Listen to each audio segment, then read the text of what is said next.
Hello everyone, welcome to DSL classes once again. अभी हमने last video में बात की थी ज्योमेट्रिकल आइसोमेरिज्म एंड आइसोमेरिज्म की वेरियस टाइप्स के बारे में, जिसमें मैं आपसे बता रही थी कि geometrical isomerism is one of the part of the stereo isomerism. आज हम बात, जिसने भी आइसोमेरिज्म जो है टॉपिक ना पढ़ा हो, प्लीज वो वाली वीडियो जरूर देख के आए। ये कंटिन्यूटी वीडियो है and this is for the 11th and 12th both classes. तो आज हम बात करेंगे ऑप्टिकल आइसोमेरिज्म के बारे में। What is optical isomerism? जैसे अभी आपने पिक्चर में देखा होगा, ये दोनों हाथ आपके अपने हाथ से आप रिजेंबल कर सकते हो इसे, कि दोनों हाथ लेकर ये बच्चा खड़ा हुआ है कि और देख रहा है कि ये क्या हुआ। तो this is the lateral inversion ना, लेटरल इन्वर्जन हो गया, मिरर इमेज आ गई है। तो ऐसा क्यों हुआ, ये रोटेशन कैसे हो गया? तो this is only about the rotation part. तो ऑप्टिकल आइसोमेरिज्म क्या होती है पहले मैं आपको जल्दी से बता दूं, एंड देन आप देखेंगे मैं इन दोनों आइसोमर्स के बारे में भी बात करूंगी, जिसे मैंने हाथ से ये शो किया है।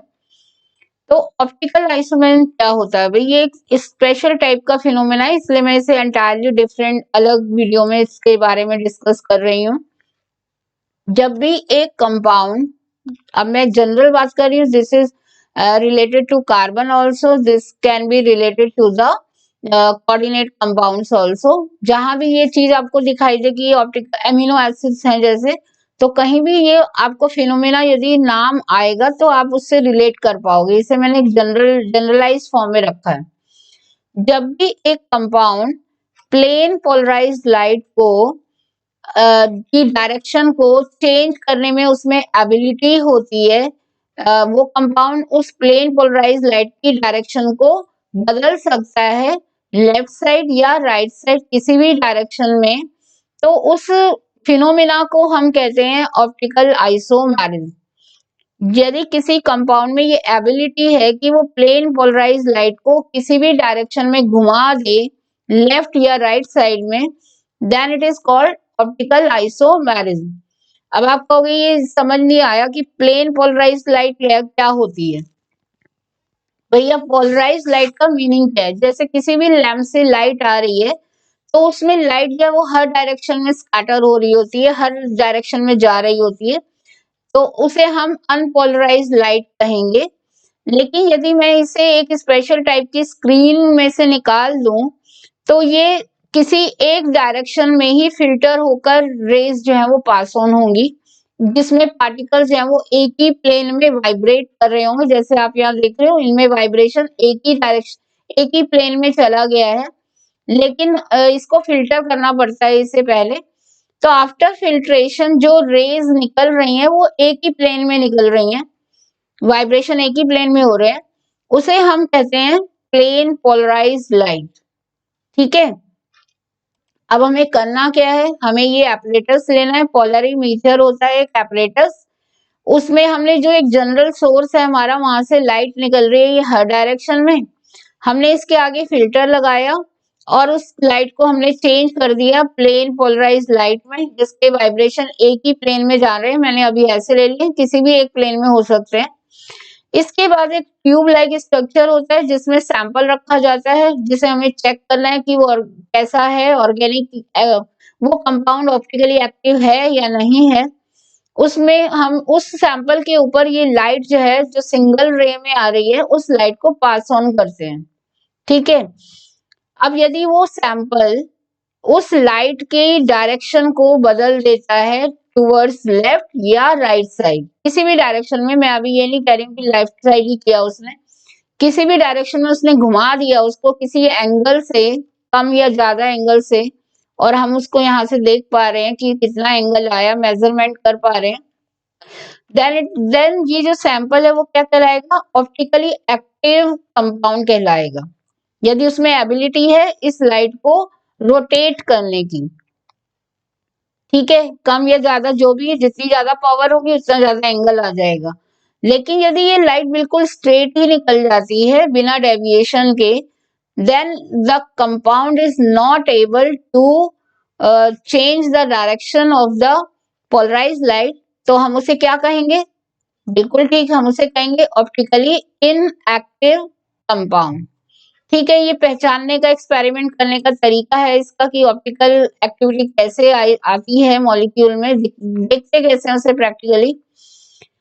तो ये ऑप्टिकल आइसोमर्स क्या होते हैं? तो आइसोमर्स क्या हो गए? वो कंपाउंड्स जो प्लेन पोलराइज लाइट को या तो लेफ्ट की साइड, जो कंपाउंड लेफ्ट की साइड घुमाएगा एक वो कंपाउंड हो जाएगा, उसी का दूसरा कंपाउंड जो उसे राइट साइड घुमा पाएगा वो दूसरा आइसोमर हो जाएगा। तो इसके दो आइसोमर्स हो गए, एक लेफ्ट साइड घुमाने वाला कंपाउंड, एक उसी का राइट साइड घुमाने वाला कंपाउंड। तो जिन भी कंपाउंड्स में ये एबिलिटी होगी जो उस लाइट को घुमा पाएंगे वो ऑप्टिकल आइसोमर्स होंगे। एंड दूसरी कंडीशन भी आप देख सकते हो कि ये एनेंशियो आइसोमर्स बना सकते हो। ठीक है, दोनों कंडीशन हम अप्लाई कर सकते हैं कि या तो उनमें एबिलिटी हो ये करने की, और यदि ये है तो वो एनेंशियोमर्स जरूर होंगे। अब what is enantiomers? Before that मैं आपको ऑप्टिकल आइसोमर्स का ये वाला पॉइंट बता दूं, क्लियर कर दूं कि एनेंशियोमर्स क्या होते हैं। वो कंपाउंड जो कि नॉन सुपर इम्पोजेबल, आप पूरा मत पढ़ना, चाहे मत पढ़िए डिटेल, ये आपके लर्न करने के लिए लिख दिया है मैंने, नोट्स दे दिए एक तरह से।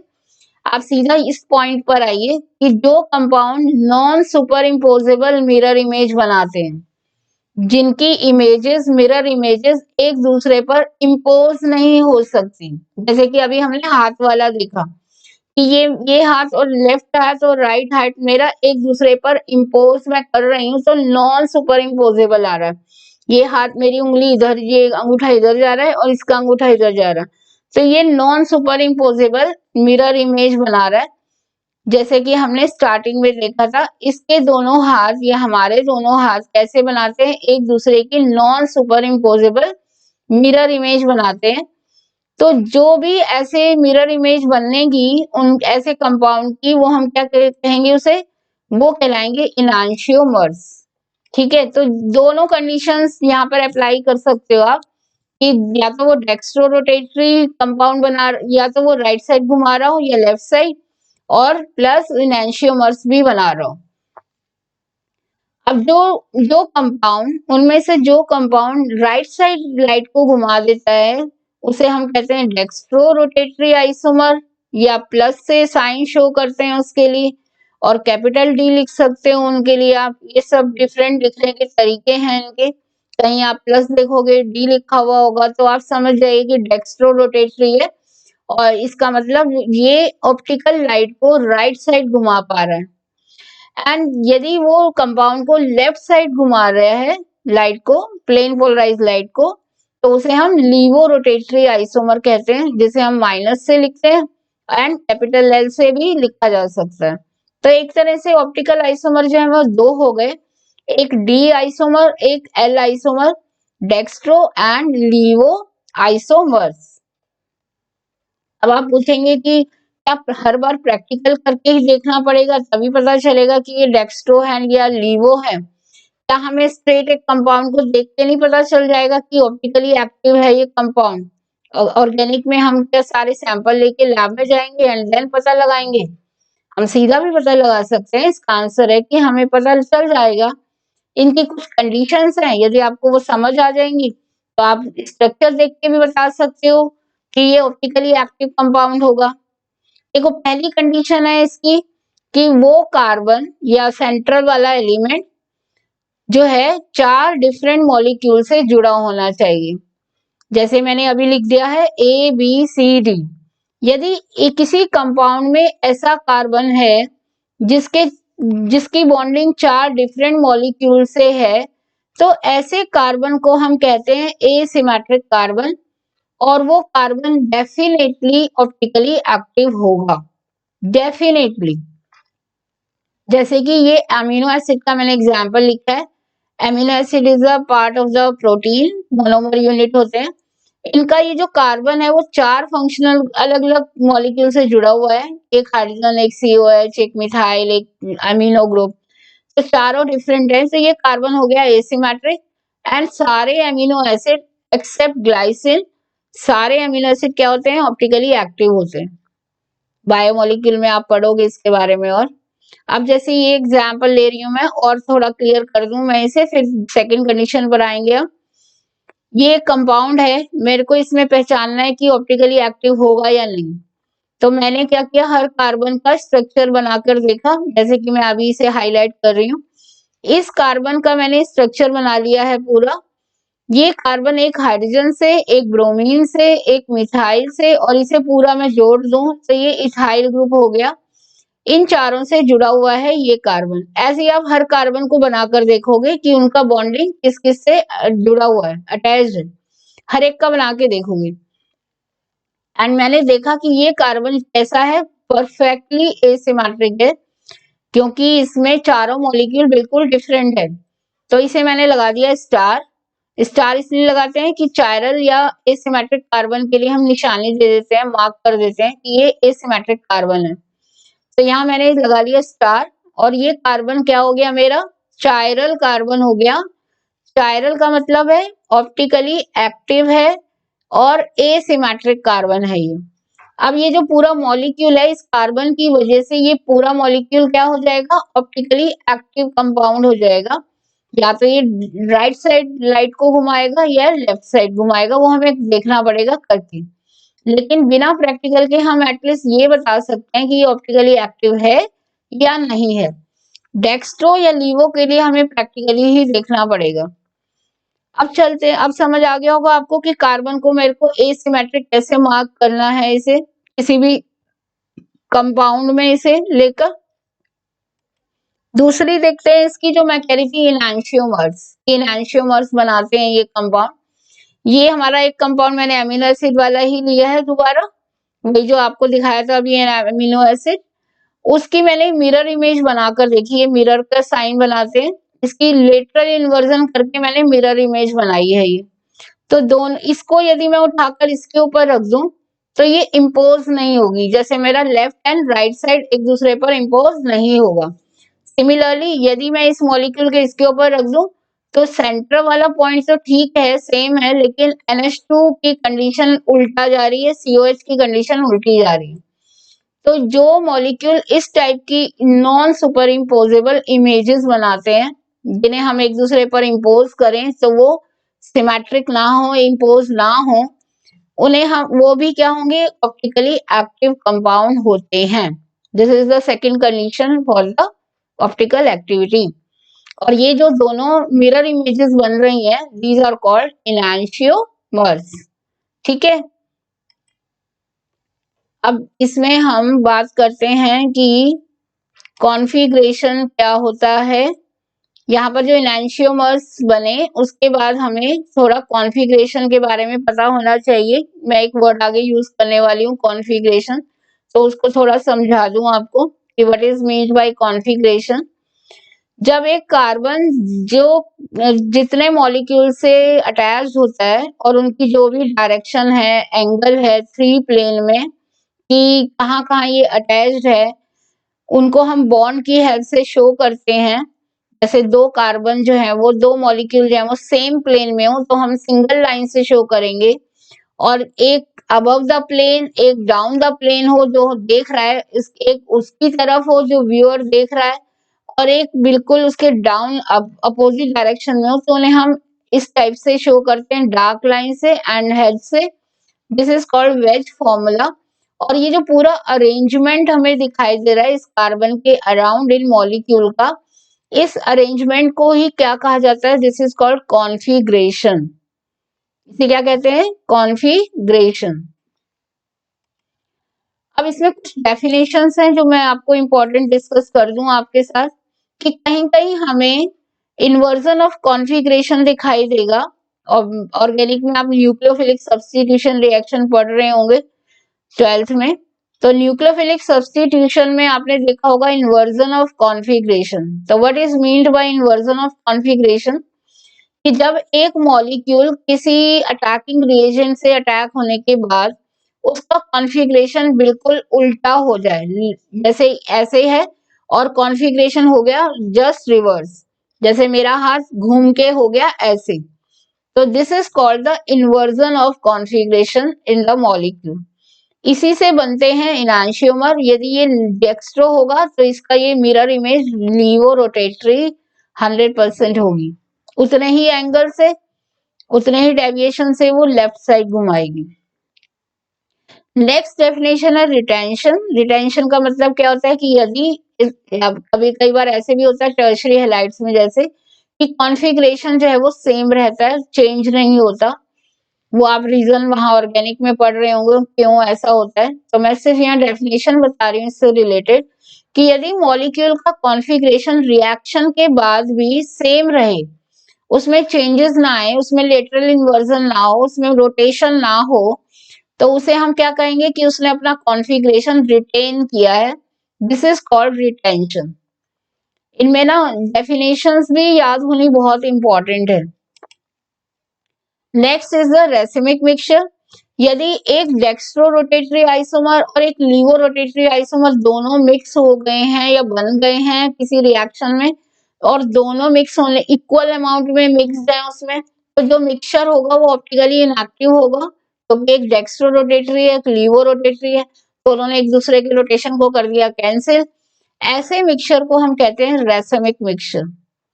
ठीक है, रेसिमिक मिक्सचर क्या होता है? जिसमें डेक्स्ट्रो एंड लीवो इक्वल अमाउंट में मिक्स्ड रहते हैं।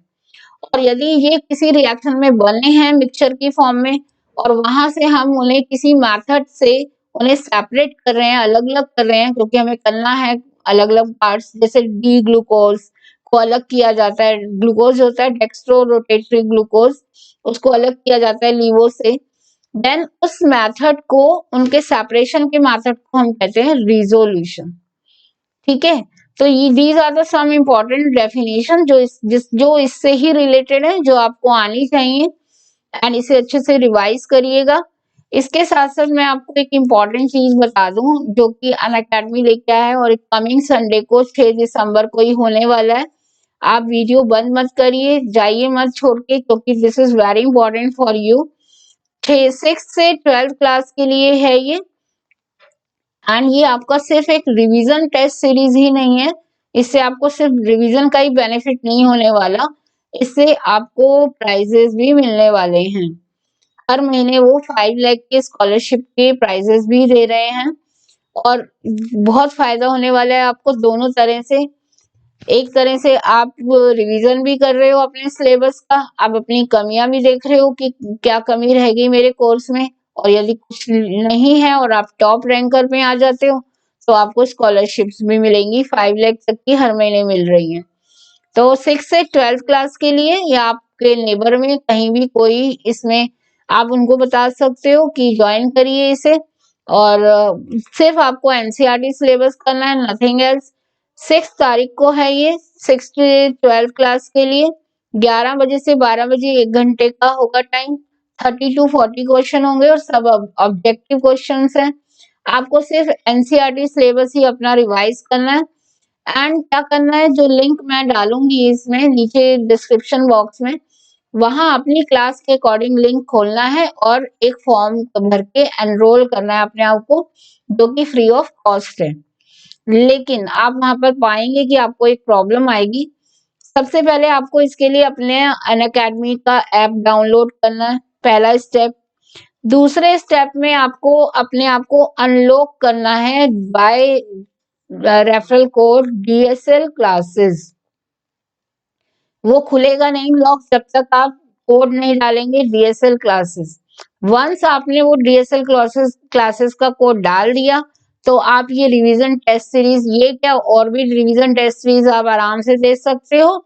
एंड प्लस इसके साथ साथ आप स्पेशल क्लासेस जो अनअकैडमी पर होती हैं फ्री ऑफ कॉस्ट, वो भी आप किसी भी एडुकेटर से आप नॉलेज गेन कर सकते हो। टॉप एडुकेटर्स हैं हर सब्जेक्ट के वहां पर, आप उनसे नॉलेज गेन कर सकते हो।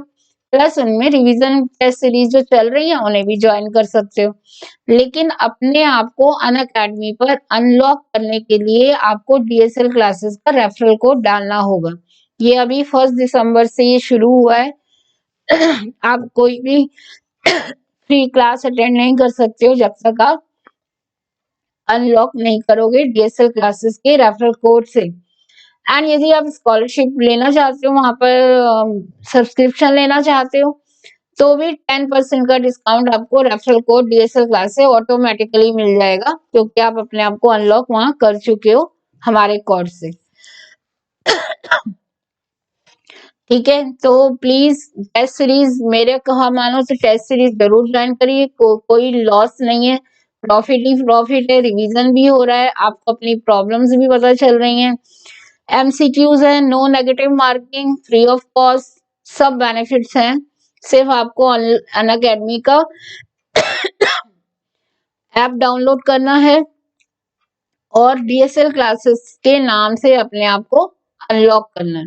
ठीक है, तो मिलते हैं नेक्स्ट वीडियो में। Till then bye.